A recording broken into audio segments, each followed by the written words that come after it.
WICR, rocking the campus in New Rochelle. Hey, it's Pete Considori. You're listening to Circle to Circle here on WICR. Don't forget you're listening to us on Ustream.com, or excuse me, .tv. Just search WICR. Of course, follow us on Twitter at WICR1, and then you can also watch or see some pictures on Instagram if you're into that at WICR_Iona College Radio. And of course, previously recorded shows on YouTube.com. Just search WICR.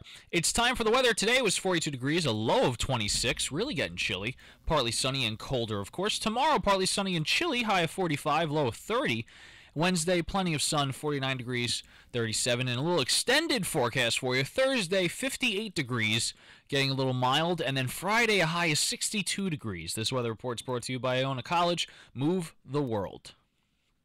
Well said, Pete. Thank you. Well said. Thank you. I practice that in my sleep. You're very good at it, so you know what? I wouldn't doubt it. You get a mirror out maybe when you're awake and just practice what you're talking about? No, I get a mirror when I'm asleep. Oh, you just lay it above your bed? Yeah.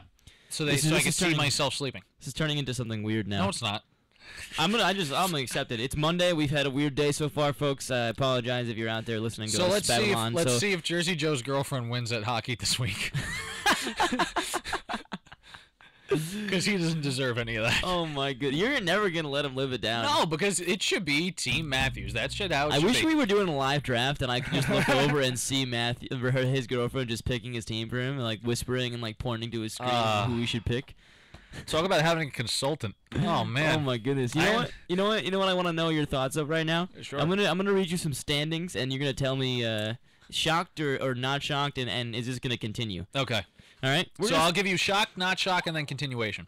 Yeah, pretty much. You know what? You give me what you want, Petey. Okay, you got it. I'm not gonna ask you too much. Actually, you probably shouldn't say that because you don't know what's gonna come out of my mouth right now. All right, go ahead. All right. Well, recently we had Martin Jones, one of the players of the week, leading the I almost said San Jose Sharks. San Jose Sharks to a 13-8 record right now at 26 points to lead the Pacific Division. I want to say not shocked, but will not continue. Fair enough. LA, pretty much they were leading until this past weekend in the Pacific Division. 12-8, 24 points, second place right now. Not shocked, and I think it will continue. Mm-hmm. Okay. I think they had a rough year after they won the Stanley Cup against the Rangers, and I think they're bouncing back from that. The Kings are not the team to have a slump of 5 years after they win once. I mean, they come back the year after. Yeah, we've seen that. I can see it continuing, and I'm really not that shocked that they've been doing that well this year. Yeah, okay. One more in the Pacific Division. We got Calgary, 6th out of 7th right now. Through 21 games, they're 8-12-1 with 17 points. I'm shocked. I thought they'd do better, especially after last year's run. I don't think it continues, though. I think they actually turn it around, I want to say, 30, 40 games in. Is it going to be enough? I don't think so, but I do think they turn it around. Okay, all right, fair enough. Let's move to the Central Division right now, and what a story so far. With the tandem in net, Letton and Niemi, you got the Dallas Stars, 21 games played, 17-4, 34 points. I'm shocked. I'm going to be honest. The past couple of years, I kind of lost faith in the Stars. They're also leading the league right now. Yeah, I kind of lost faith in the Stars only because they I had them going pretty much to the conference final 2 years ago when they were in the the playoffs, and they really didn't do much. They only went to one round. So I'm shocked, but I do think it continues. I think this is their year. Good enough goaltending to get through the playoffs.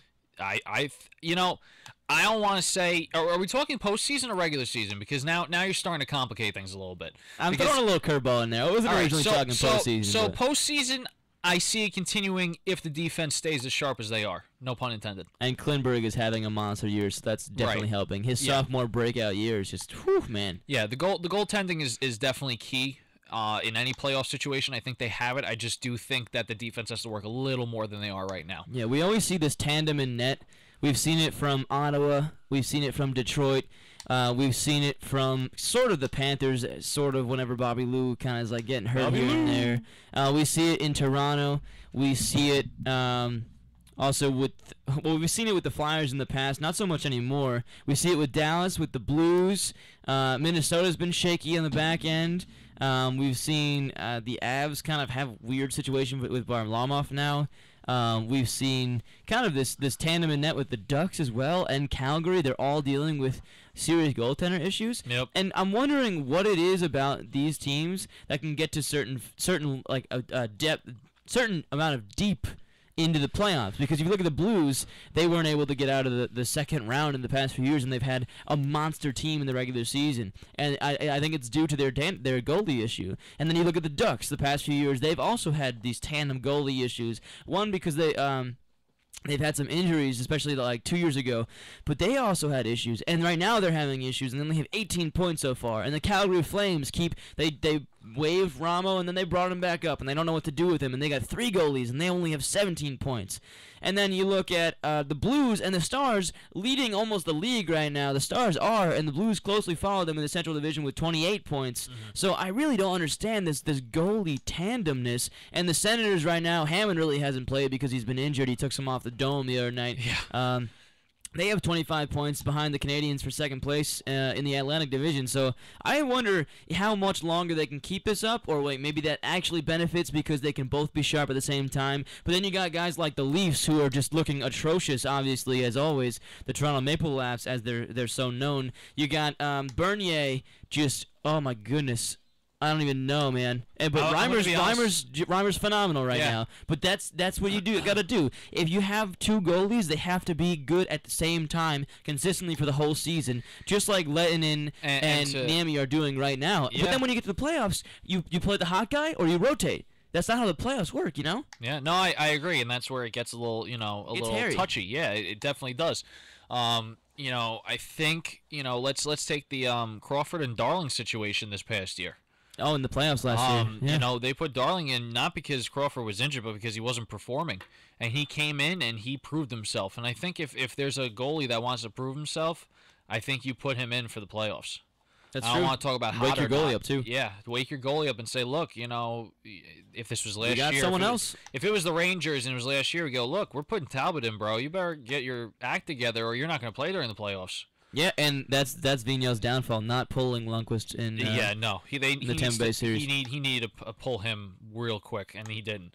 Even I don't care if you lose that game, you send a message, Hank. Wake up and play. Yeah, but also it's not really Hank's fault. And the defense steps up. It's a whole message. The whole team that last game didn't come to play. The Rangers. I mean, you could see it from the beginning. Yeah. But anyway, we got to digress there because we're gonna start crying over here. Yeah, I almost shed a tear. Continuing with the Central Division, one last one in the Central. The Blackhawks, 5th place in the Central Division with 24 points. Now, mind you, Dallas 34, St. Louis 28, Minnesota 25, Predators 25, Chicago 24, Winnipeg 22, and then the Avs are very, very last with 15. Yeah, the division right now so is very tight. Yeah, no, the division's very tight right now. Obviously, it's the first 20 games, the first 22 games.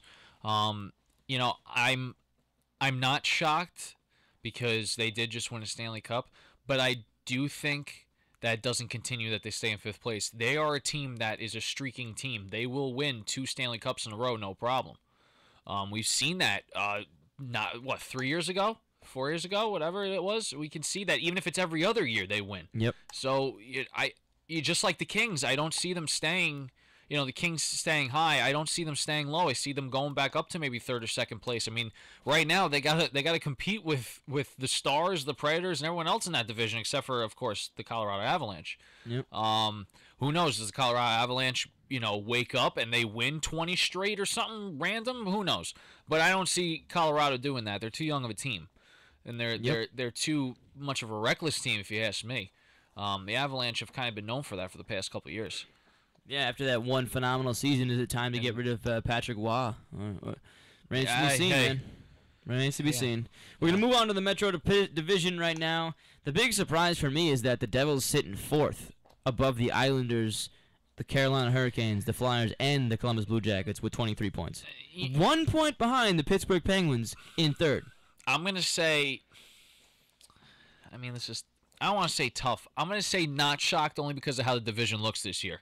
The Metropolitan Division, I have to say, is the easiest division out of the 4 if you ask me. Really? Okay. I think in ways because it's so tight, everyone has that opportunity just to get into the playoff. Obviously, in the NHL bracket system, almost everyone gets into the playoffs anyway. I mean, that's just the way it is. You take 16 teams. You take yeah. 3 teams and then a wild card. Two wild cards. Right. Excuse me. I'm talking about division, not conference. Oh yeah. Okay. So you take 6 teams in the conference and 2 wild cards, but the way the Metropolitan Division is, I think it's the easiest in terms of competing against each other. I think everyone is pretty much on the same level at the same time. That can obviously change within the years, but if you looked at the Central Division last year, I mean, was there really like a competition? You knew who was getting in, you knew who wasn't. Yeah, it was now very simple. that's the Metropolitan. Division Yeah, the is Metropolitan. the toughest one in the league by far. Right. And I thought Metropolitan would follow them. But they're the toughest, but I think that the Metropolitan is the easiest to get in because everyone is just so close all the time. Fair enough. But you got to keep pace. I understand what you're saying. You got to keep pace, obviously. But it's not a blowout where you know exactly who's getting in the Central and who's getting in the Pacific. Like the Metropolitan, you don't know until the last 10 games. Mm-hmm. And that can change. That can obviously change. The Capitals can have a downfall. The Rangers can have a downfall. Knock on wood, they don't. But It can change, but right now, the past 3 years, you had to wait till the last 10 games to see who was going to be in what position. Yeah, and that's why I think it's the easiest division out of all of them, to be frank. All right, well, we're going to move on real quick to the Atlantic Division, the last one, before we wrap up here. And obviously the big story, the Canadians, no shock to me there. They're a very good team. But what is shocking is they're followed by Ottawa, Detroit, and then Tampa Bay, who hasn't been able to find it. Granted, they've been playing with like 4 or 5 injuries that have been out right now in their top 9, which is really hard to do. But they're also 10-9-3 with 23 points in the year, which is not bad. They're in a fine spot right now. But they were below 500 until they beat the Rangers and kept winning from there. So just take me through what's going on with them. I personally think, excuse me, that I am not shocked about how this started, but I do not think it continues. I think that the Canadians drop off the map. I really do. I think they have a strong start, and then by midseason they start just losing slowly but surely. And they don't make the playoffs, or I think they make the playoffs, but barely. I honestly think they can make it in the wild card, and I think your top is Tampa Bay, again, because they for some reason the second half of the season they just explode. So I see the top 3 being Tampa Bay, Detroit, and then I see Ottawa coming in third, and I think the Canadians come in wild card. I think they're riding this high a little too much. Okay. And I think it might come to bite them in the end. That's my personal opinion. Obviously, I talk the opposite thing's going to happen. The Canadians are going to be the President's Trophy winners, and that's the end of it. Yeah, well, right now it's interesting to see the top of the division, the top of the whole league, rather. The Stars. Stars 34. Canadians have one more game played than the Stars, 34, and the Rangers have a game in hand on the Stars and 2 games in hand on the Canadians. So I didn't see the Rangers start. I never see them starting hot. I always think they're going to be like 3-7 for the first game. They're usually for the first slow 10 starting games. team. But this is one of the best they've ever played. And they looked phenomenal right now in terms of points with the rest of the league. They haven't been playing that well. So I can only imagine what's going to happen. And the Canadians, granted, they just suffered an injury to Brendan Gallagher, but they survived Carey Price's injury very well. So they've absolutely shut me up, because I was a believer that if they didn't have Carey Price, they wouldn't even be a team that we would talk of right now. They have Max Pacioretty and PK Subban and Markov. That's all I can think of, and I'm not even really too impressed with all those guys. But I was clearly shut up right now. Because through 22 games, they're second in the league. But you know what? You weren't the only one saying that without Price, they wouldn't have a team. You weren't the only one. Yeah, I'm still kind of convinced that would be the case, because it was only 2 weeks, right? And Price was out. So yeah, no, that's it. But you know what? A lot of people also would probably say about the Rangers: if there's no Lundqvist, there is no team. You beat me to it. That was my next point. I mean, you could say that about a lot of teams. Yeah, I just think the Rangers D is better. Look at the Islanders last year. Do you think they had a team without Halak? Oh no, their team is not Halak. It was just how well they were playing defensively, I think. But Halak, he also played out his mind until the end. You're right. Right. I mean, let's just say that even if the defensive core that they had were playing the best games of their lives, and they didn't have Halak in net, you didn't have a team. Yeah. It always comes down to the goaltender. Now, am I suggesting that Halak's the best goalie in the NHL? NHL or the conference? No, I'm not. But at the end of the day, you look at the Islanders making the playoffs. You don't get there without Halak. Yeah, I mean, it starts from good goaltending. It starts with then it goes up right through the D and right through the centers of your team, which provide you the D and the forward possibility, and then you look to your wingers. So I understand completely what you're trying to say, and you're saying it well, man. I completely agree. Thank you. Although Halak does not seem to be proving much this year. Absolutely. And that team, I don't know, man. That's another big shock to me. I think they'll wake up. They're going to play better. I don't want to get into that. All right, well, the main thing that I see this year is the Capitals just going to have a monster year. That's really what I see. I think the Blues are going to come out strong. And last year I picked them to win the Cup because they're just such a good team. They got Paul Stastny back now. So their center depth, talk about just ridiculously, oh my goodness, with Backes and Stastny. Oh, just I can't even imagine.